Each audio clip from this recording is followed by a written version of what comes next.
السلام علیکم ناظرین، فرینکلی اسپیکنگ میں خوش آمدید۔ میں ہوں آپ کا ہوسٹ تنویر احمد۔ آج ہم بات کریں گے نظام اور عمران خان۔ اس ملک میں بہت بڑے بڑے عہدوں پہ بڑے چھوٹے لوگ مسلط ہو چکے ہیں اس ٹائم۔ سپریم کورٹ کی بات کرتے ہیں جسے ہم اعلیٰ عدلیہ بھی کہتے ہیں۔ وہاں کے جو چیف جسٹس صاحب ہیں ان کو اس چیز انصاف سے زیادہ اس چیز سے ساتھ کنسرن ہے ان کا کہ آپ نے اپنے نام کے ساتھ سردار کیوں لکھا ہے، آپ نے اپنے نام کے ساتھ خان کیوں لکھا ہے، آپ نے اپنے نام کے ساتھ چودھری کیوں لکھا ہے۔ ان کو اس چیز سے کوئی کنسرن نہیں ہے کہ انصاف ہو رہا ہے نہیں ہو رہا، لوگوں کی مشکلات جو ہیں وہ حل ہو رہی ہیں نہیں ہو رہی۔ پاکستان کی عدالتوں 2022 کی رپورٹ ہے کہ پاکستان کی جو عدالتیں ہیں وہ ان میں 2 ملین سے زیادہ یعنی 20 لاکھ سے زیادہ جو مقدمات ہیں وہ ابھی زیر التوا ہیں یعنی پینڈنگ ہیں۔ تو آپ لائیو کوریج ہو رہی ہے، تماشا لگا ہوا ہے ایک۔ چلیں اس سے یہ تو فائدہ ہوگا کہ جو پاکستانی قوم ہے وہ دیکھ رہی ہے نا کہ ہمارے سپریم کورٹ میں کیا تماشا لگا ہوا ہے اور کیا ہو رہا ہے، کیا دکھایا جا رہا ہے وہاں پہ۔ من پسند شخص کی نااہلی کو ختم کیا جا رہا ہے، من پسند لوگوں کو انصاف بھی میسر ہے ہر ٹائم، ہر وقت، رات دن، کب بھی ہو، چھٹی والا دن ہو، من پسند لوگوں کی نااہلیاں ختم ہو رہی ہیں، ان کو انصاف دیا جا رہا ہے۔ اور پاکستان کی جو سب سے بڑی نمائندہ جماعت ہے ان سے ان کا جو انتخابی نشان وہ بھی چھین لیا جاتا ہے ٹیکنیکل بنیادوں پہ۔ یعنی کہ ایک جو جماعت ہے وہ مسلسل ایک سمجھ لیں کہ زیر عتاب ہے پاکستان میں، جو سب سے بڑی نمائندہ جماعت ہے، جو پاکستانی سب سے پاپولر جو پولیٹیکل پارٹی ہے۔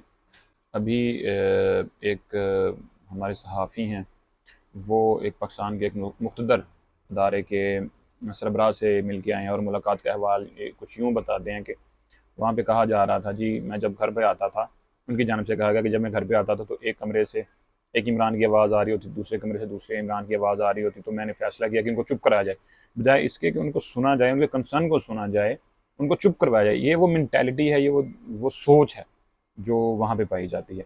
ان کو ایک کو انہوں نے ٹی وی پہ آنے پہ بند کر دیا، بین کر دیا، جیل کے اندر ڈال دیا، اور ایک کو اغوا کر لیا گیا۔ وہ خود ایڈمٹ کر رہے ہیں کہ جی ہم نے کیا، یہ 3 مہینے تک اغوا کر کے رکھا، ان کو غیر قانونی طور پہ حراست میں رکھا۔ تو کیا اب یہ قوم یہ چیز آپ کی باتیں مانے گی کہ ہم دوسرے پارٹس میں، بلوچستان ہے یا اس طرح کے پارٹ ہیں وہاں پہ جو ہم جبری گمشدگیوں میں ہم ملوث نہیں ہیں، یہ چیزیں پھر مان لی جائیں گی؟ اچھا، جب قاضی صاحب کو بتایا جاتا ہے جی عمران ریاض خان ایسے ایسے اغوا رہا ہے، وہ قاضی صاحب آگے سے فرماتے ہیں جی کون عمران ریاض خان؟ آپ اتنے ان اویئر ہیں، آپ کو پتہ ہی نہیں ہے کہ عمران ریاض کون ہے۔ پاکستان کا بچہ بچہ جانتا تھا کہ عمران ریاض کون ہے، آپ کو تو آج لوگ جانے لگے ہیں، اور 3 سال کے بعد آپ کی ریٹائرمنٹ کے بعد بھول جائیں گے۔ ٹھیک ہے صح۔ تو ناظرین یہ ہے وہ نظام، یہ ہے وہ نظام جس کے ساتھ عمران خان لڑ رہا ہے۔ ہونا تو یہ چاہیے تھا کہ جو جتنی بھی باقی پولیٹیکل پارٹیز ہیں وہ عمران خان کا ساتھ دیتی، لیکن وہ کبھی بھی نہیں دیں گی، کیونکہ اس نظام سے عوام کو تو کوئی فائدہ حاصل نہیں ہو رہا۔ اس عوام کے بینیفیشریز وہ پارٹیز ہیں، پولیٹیکل پارٹیز، جو اس ٹائم چپ کر کے بیٹھی ہیں، سارا کچھ دیکھ رہی ہیں، کیونکہ جتنا بھی یہ جبر ظلم ستم ہو رہا ہے یہ اس نظام کو بچانے کے لیے ہو رہا ہے، اور اس کے ساتھ اکیلا عمران خان لڑ رہا ہے۔ وہ کس کے بھروسے پہ لڑ رہا ہے؟ اس قوم کے بھروسے پہ۔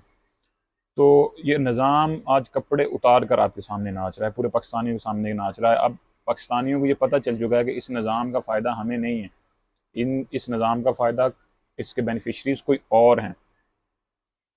قوم اب اتنا اویئرنیس تو قوم میں آ چکی ہے، اگر اتنی اویئر قوم نہ ہوتی اور سرویز کروا کے ان کو پتہ نہ چل رہا ہوتا تو کبھی بھی بلے کا نشان نہ لیا جاتا۔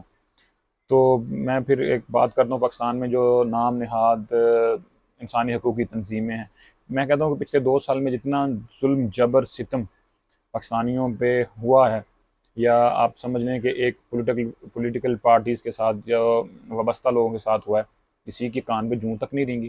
ان کے کان پہ جوں اسی ٹائم رینگتی ہے جب جہاں سے ان کو فنڈز ملتے ہیں ان کے سٹیک کا کوئی مسئلہ ہو تو وہ فوراً سے باہر آ جائیں گے۔